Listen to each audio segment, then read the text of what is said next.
We're here at the National Art Center Tokyo, which was built by Kisho Kurokawa. And Kurokawa-san was actually the founder of the Metabolist movement, and they believed that buildings should mimic the structure of cells, and that buildings were built to be removable, interchangeable, and adaptable.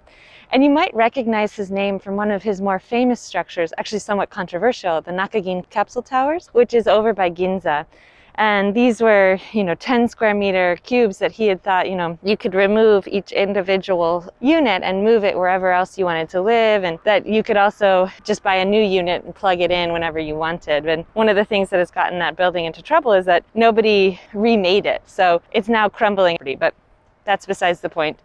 The National Art Center itself doesn't have its own collection of art pieces. It hosts collections and curators from around the world, and it often does really epic retrospective exhibitions. And the exhibition that's on right now is about a prolific Japanese graphic designer named Kashiwa Saito.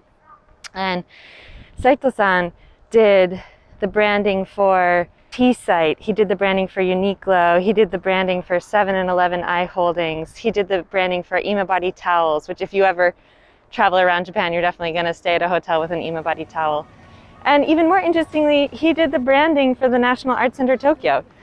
So you see his presence all around the city.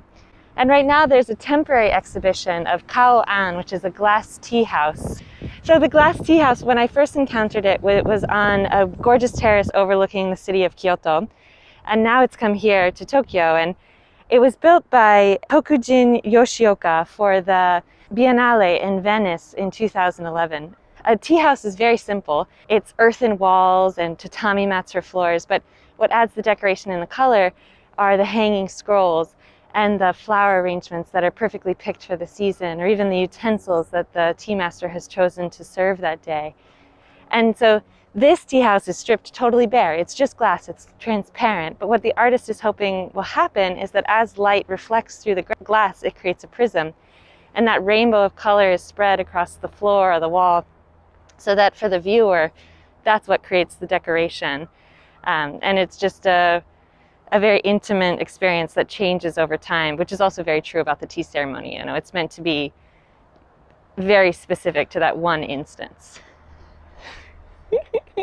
So they don't do tea ceremonies there, but I wish they did. That would be so amazing to get to experience.